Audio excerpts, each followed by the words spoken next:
L'élection du président s'est déroulée aujourd'hui à l'hôtel de Région. Sans surprise, c'est Laurent Wauquiez qui s'est installé dans le fauteuil.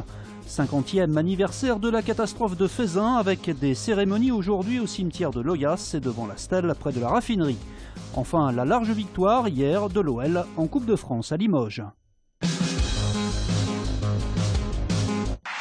Je déclare élu président du Conseil régional Auvergne-Rhône-Alpes, Monsieur Laurent Wauquiez.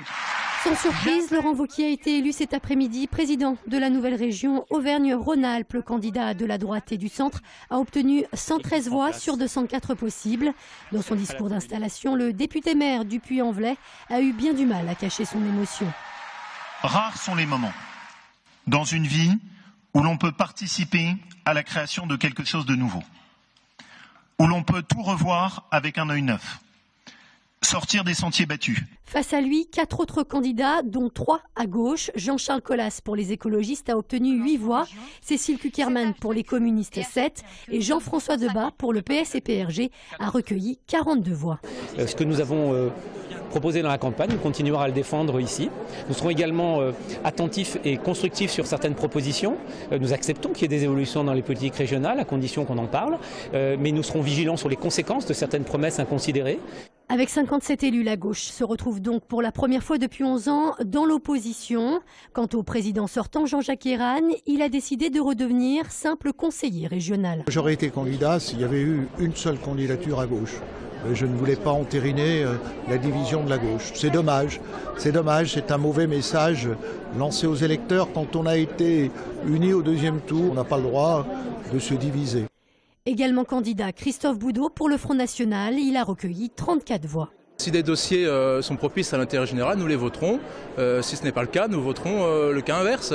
Évidemment, nous serons une opposition constructive, raisonnable, mais une opposition vigilante. À 8h56 passe le message fatidique.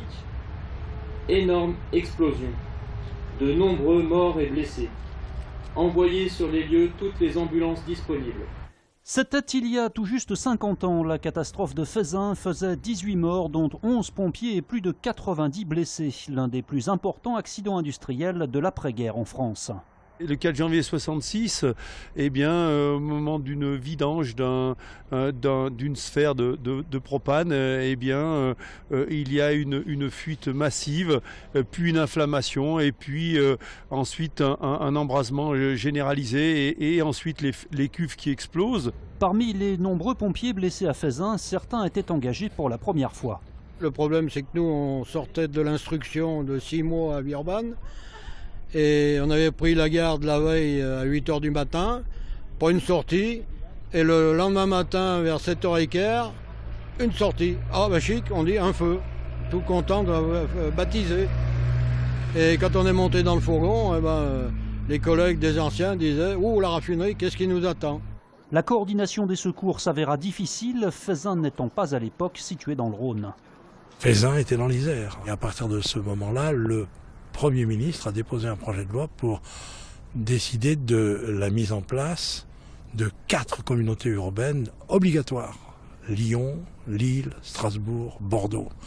De telle manière qu'on n'assiste pas à ce qu'on avait vu, c'est-à-dire le préfet de l'Isère venant de Grenoble pour commander le feu.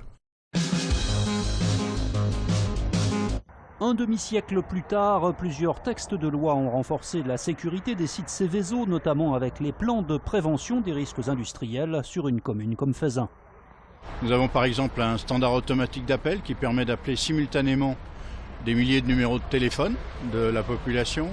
Nous avons des itinéraires d'évacuation, nous avons un poste de commandement qui est opérationnel 24 heures sur 24, évidemment chaque jour de l'année. Incontestablement, on est passé dans une autre ère que celle qui a connu ce drame il y a un demi-siècle. Et puis il y a un enjeu plus récent qui est apparu, c'est l'enjeu de la sûreté des sites au regard des risques d'intrusion, au regard des risques terroristes. Depuis l'été 2015, tous les sites Seveso, Seuil-Haut ont été visités. Nous avons des exercices communs avec les exploitants et il y a une exigence de sûreté La ville de Fezin présente à l'occasion de ce 50e anniversaire de la catastrophe une exposition qui retrace l'histoire de celle-ci, visible à la salle des fêtes. L'inauguration du grand stade à Dessines samedi pourrait être perturbée par une grève des TCL. Un appel a été lancé par la CGT et FO pour dénoncer le gel des salaires. La ligne de tramway T3 qui dessert le stade pourrait être impactée.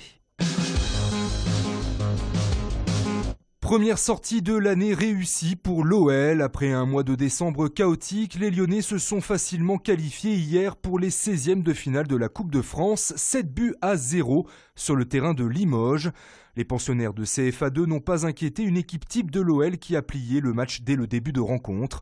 Une large victoire rassurante pour Bruno Genesio qui officiait pour la première fois sur le banc lyonnais après l'éviction d'Hubert Fournier. Mais son véritable test sera ce samedi en championnat face à Troyes à l'occasion de l'inauguration du grand stade de l'OL.